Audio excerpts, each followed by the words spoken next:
අයිබෝවන් හැමෝම පිළිගන්න සාදරයෙන් අපේ අලුත් වීඩියෝ එකට මම අද කතා කරන්න කල්පනා කරා ගොඩක් අපේ යාළුවෝ අහන ප්‍රශ්නයක් ડોක්ටර් මොකද්ද මේ ෆැටි ලිවර් කියලා කියන්නේ? ඒතර ෆැටි ලිවර් වර්ග මොනවද? ෆැටි ලිවර් වල තියෙන තත්ත්වයන් මොනවද? සහ ෆැටි ලිවර් එන්නේ මොන වගේ හේතු හින්දාද? එතකොට ඒකට අපිට මොනවද කරන්න පුළුවන් එකකින් ගැලවෙන්න? සහ ඊට අමතරව ඒකට ගන්න පුළුවන් බෙහෙත් වර්ග තියෙනවද? මොනවද මේ එක්සර්සයිසස් කරන්න පුළුවන්? මොනවද මේ එරොබික් එක්සර්සයිස්, ඇනරොබික් එක්සර්සයිස් කියලා කියන්නේ මොනවද? ඔන්න ඔය ගැන චූටි දෙයක් කතා කරන්න ඉක්මනින් මම කල්පනා කරා. ඇත්තටම ෆැටි ලිවර් එකේ කොටස් දෙකක් මූලිකව තියෙනවා. ඇල්කොහොලික් ෆැටි ලිවර් සහ නන් ඇල්කොහොලික් ෆැටි ලිවර් කියලා. මූලිකව නන් ඇල්කොහොලික් ෆැටි ලිවර් ගැන අපි කතා කරමු. මොකද අපි කවුරුත් දන්නවා ඇල්කොහොලික් ෆැටි ලිවර් එක මූලික වෙන්නේ මේ ඇල්කොහොල් ගන්න අයගේ ඒ ගැටලුව නිසා. එහෙනම් නන් ඇල්කොහොලික් ෆැටි ලිවර් ගැන ගොඩක් අය අහන්නේ. මොකද විශේෂයෙන්ම රස්සාවල් කරන අපේ වෘත්තීය ජීවිතවල ඉන්න අයට ගොඩක් අයට ෆැටි ලිවර් ප්‍රශ්නයක් වෙලා තියෙනවා. ඇත්තටම ෆැටි ලිවර් එක කියලා කියන්නේ ඔයාලා ගන්න කෑම වල තියෙන තෙල් ගිහිල්ලා බහුතර විදිහට අක්මාවේ තැම්පත් වීම. සාමාන්‍යයෙන් මූලික අවස්ථාවේ බොහොම පොඩි ප්‍රමාණයක් තැම්පත් වුණාට ඒක ගැටලුවක් වෙන්නේ නැහැ. නමුත් අක්මාවේ බරෙන් 5%කට 10%කට වඩා වගේ මට්ටමකට තමන්ගේ තෙල් වල ඩිපොසිට් එකේ බර ගියාම ඒක ගැටලුවක් වෙනවා. එතකොට ඒ කියන්නේ සාමාන්‍යයෙන් අපි අල්ට්‍රාසවුන්ඩ් ස්කෑන් එකක් කරපුවාන් පස්සේ grade 2 3 ෆැටි ලිවර් ගියාට පස්සේ ඇත්තට මේක ගැටලුවක් තමයි.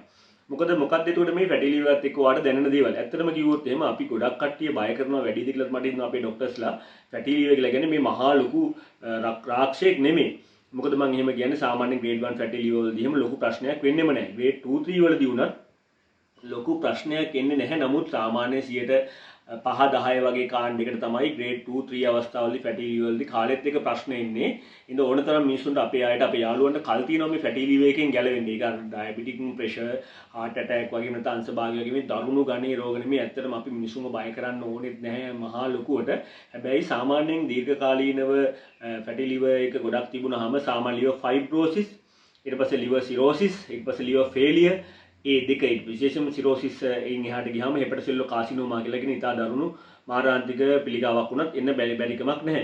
ඒ හින්දා ඇත්තටම මේ ගැන පොඩ්ඩක් දැනුවත් වෙලා මේකට අවශ්‍ය දේවල් කරගන්න එක හරි වැදගත්. ඒකට මූලිකව අපි මොනවද ෆැටි ලිවර් එන්න හේතු?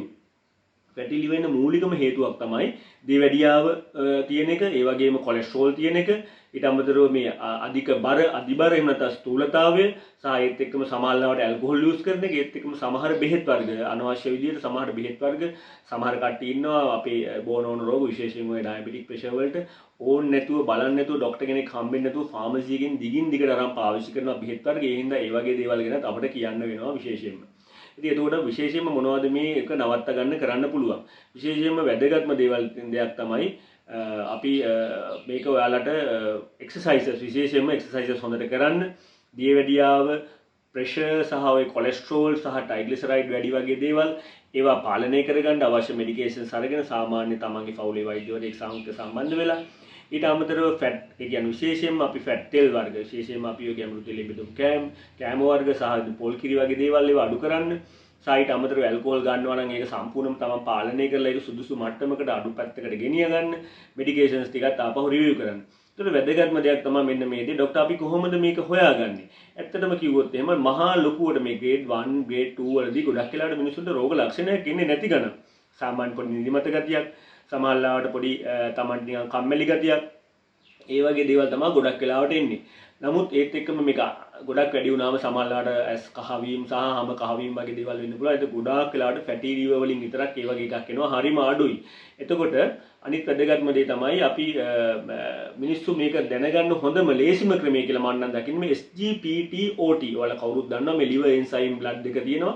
ඒ blood එක චුට්ටක් බලා ගන්න හදිස්සිය වුණත් අපිට ඒක ටක් ගාලා ඕන්ලාව කැම නොකයින් උමනාවක් නැහැ ඇවිල්ලා දෙන්න පුළුවන්. විශේෂයෙන් SGPT-OT දෙකේම අගයන් සාමාන්‍යයෙන් 40 වගේ අගයක තියෙන. ඊට වඩා ටිකක් වැඩි වුණාම තමයි සාමාන්‍යයෙන් ඒක අපිට මුලින්ම කියන්න පුළුවන්. විශේෂයෙන්ම SGPT-OT දෙකම වැඩි වෙනවා. හැබැයි SGPT එක OT එකට වඩා වැඩිපුර වැඩි වෙනවා සාමාන්‍ය මේ ෆැටි ලිවර් එකේදී. සාමාන්‍ය ડોක්ටර්ස්ලා සාමාන්‍ය ස්පෙસિෆිකලි අවබෝධය තියෙන ડોක්ටර්ස්ලා මෙන්න මේ කාරණේ ගැන දන්න අය ඉන්නවා.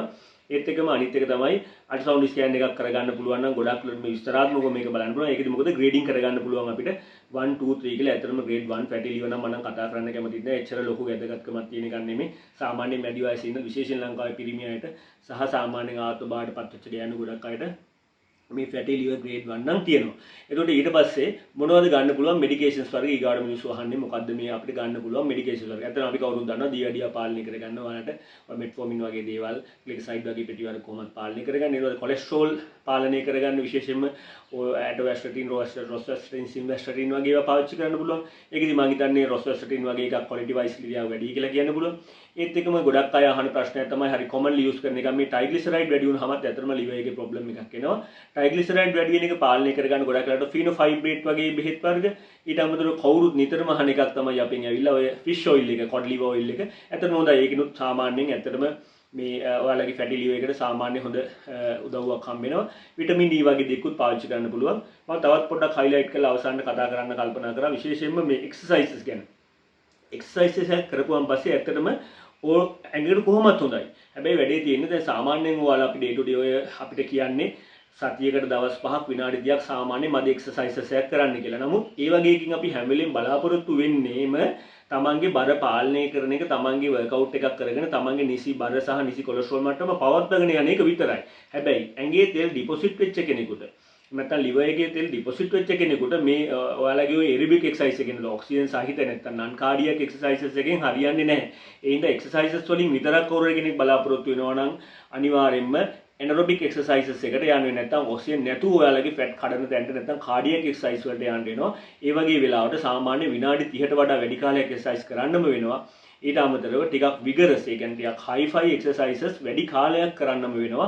එහෙම නැත්නම් අපි කොච්චර කිව්වත් අර ඩිපොසිට් වෙලා තියෙන තෙල් ටික liver එකෙන් එළියට එන්නේ නැහැ. ඒ හින්දා ඕනේ ඇනරොබික් එක්සර්සයිසස් එකට අනිවාර්යෙන් අපිට යන්න වෙනවා. මේ පැටි liver සහ එහෙම නැත්නම් තමන්ගේ බර පාලනය කරනවා නම් නිකන් අපි කතාවට කිව්වොත් එහෙම ඔයාලා මහන්සිය දැනෙනකොට එක්සර්සයිස් එක නවත්තන්න නැතුව තවත් පොඩ්ඩක් ඉස්සරහට ගිහිල්ලා එක්සර්සයිස් එක කරගෙන යන්න. ඉතින් මෙන්න මේ කරුණු කාරණාත් එක්ක ඔයාලා ෆැටි liver පාලනය කරගන්න බලන්න. ෆැටි ලිවර් ගැන දැනගන්න. ඇත්තටම අනවශ්‍ය බයක් වෙන්න එපා. මම මුලින් කිව්වා වගේ වැඩි ඕනෑමට වඩා මේක බය කරලා තියෙනවා කට්ටිය.